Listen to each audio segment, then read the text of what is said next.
Isang mapagpalang araw po sa ating lahat mga kapatid. Sa video ito ay tunghayan natin ang kwento tungkol sa kauna-unahang tahanan ni Adan at Eva dito sa lupa na pinamagatang Eden, ang unang tahanan sa lupa.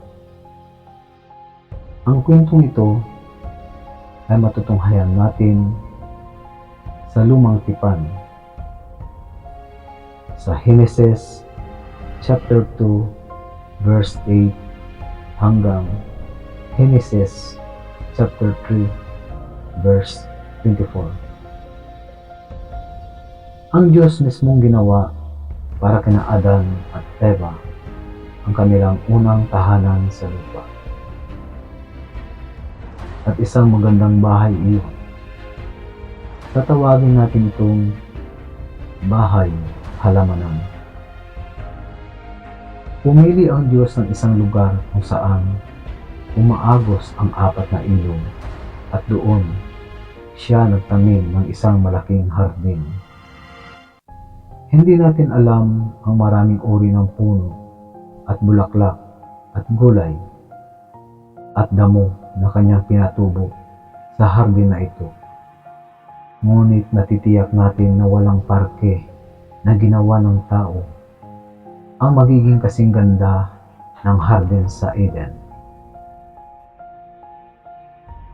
Sa gitna ng hardin na ito ay nagtanim ang Diyos ng isang kahangahangang puno na tinatawag na puno ng buhay.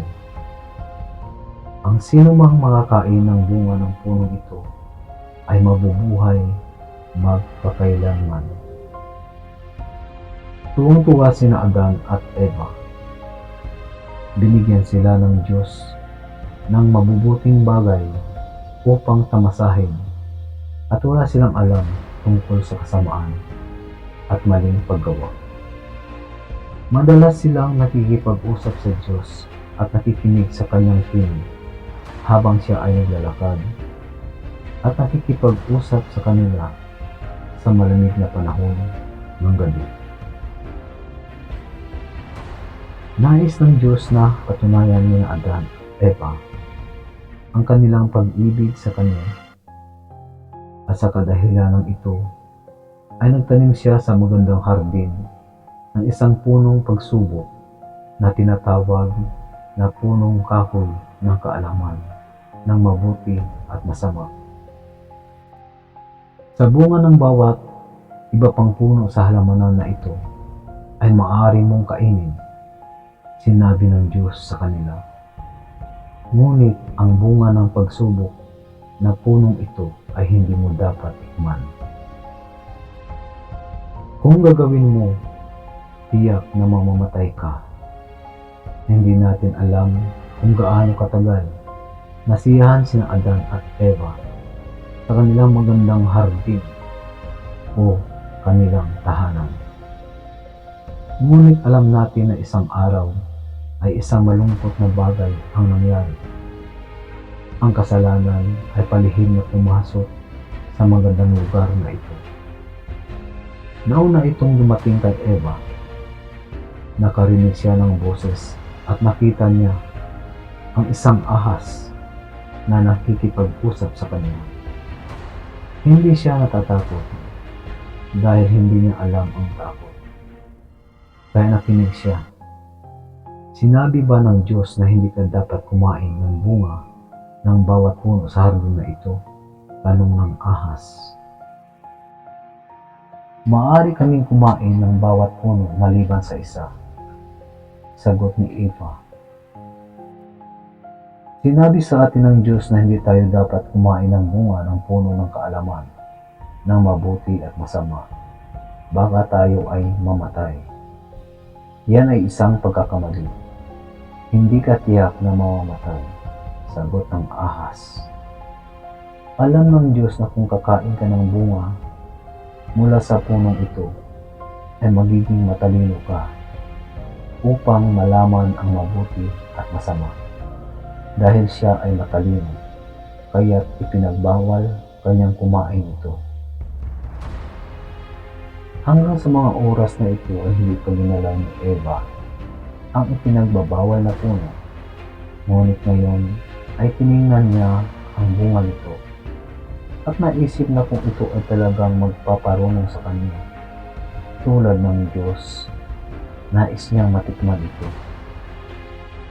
Hindi ng tagal, sumuko siya sa tukso at pumitas ng bunga, at pagkatapos ay nagbigay siya ng ilan kay Adan at kinain din niya ito. Sa sandaling nalaman ni Adan at Eva kung ano ang isang kakilakilabot na bagay na kasalanan, alam nilang sinuway nila ang Diyos. Isang kakaibang bagay ang nagnakaw sa kanilang mga puso. Ito ay ang takot. Kay laki ng takot nilang makilala ang Diyos. Hindi pa sila natakot noon. Ngunit ngayon, sinubukan nilang humanap ng taguan sa gitna ng magagandang puno sa hardin. Ang kanilang mga puso ay naging masama. Maya-maya ay may tumawag sa isang boses, "Adam, nasaan ka?" At ang taong natakot ay sumagot, "Panginoon, narinig ko ang iyong tinig at ako'y natakot, kaya't ako'y nagtago." "Bakit ka matatakot na makilala ako?" tinanong ng Diyos. "Kumain ka na ba ng ipinagbabawal na prutas?" Pagkatapos, sinabi ni Adan sa Diyos na binigyan siya ni Eva ng ilang prutas at kinain niya ito. "Ano itong ginawa mo?" tinanong ng Diyos sa Eva. At sinabi niya sa kanya ang sinabi ng ahas, "Nakinig ako sa manunukso at pagkatapos ay kumain ng prutas at ibinigay sa aking asawa." Ang kanyang malungkot na pagtatapat. Nalungkot ang Diyos dahil nabigo sina Adan at Eva na sumunod sa kanya. Ngayon alam niyang hindi na nila masisiyahan ang kanyang presensya sa kanila. Dahil sinira ng kasalanan ang kanilang buhay, hindi na sila akmang tumira sa magandang hardin na bahay na ginawa niya para sa kanila. Kaya pinaalis niya sila sa mundo upang gumawa ng tahanan para sa kanilang sarili. At inilagay niya ang isang anghel sa pintuan ng halamanan upang pigilan silang bumalik upang kumain ng bunga na tumubo sa kamangamanghang puno ng buhay. Kay Eva, sinabi ng Diyos, "Dahil nakinig ka sa tinig ng manunukso at sumuway sa akin, magkakaroon ka ng sakit at pagkabagabag sa lahat ng mga araw ng iyong buhay." Nakatanggap din si Adan ng hatol ng kaparusahan mula sa Diyos. Hindi na dapat malayang magbunga ang lupa ng mga prutas at gulay na kinain ni Adan at Eva bilang pagkain. Ngayon ay dapat magsikap si Adan upang mapanatiling lumago ang mga bagay na ito.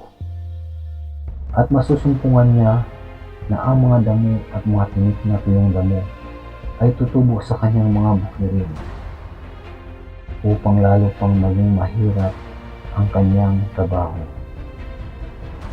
Pagkatapos ay sa ilang sandali ay tatanda siya at manghihina, at pagkatapos ay mamamatay siya at ang kanyang katawan ay muling magiging alabok gaya noong bago siya nilikha ng Diyos. Ang lahat ng kalungkutan na ito ay dumating dahil sa kasalanan. Ngunit habang pinalayas ng Diyos sina Adan at Eva mula sa magandang halamanan, ibinigay din niya sa kanila ang pangako na magpapadala siya ng isang tagapagligtas upang palayain ang lahat ng tao mula sa kasalanan at kamatayan.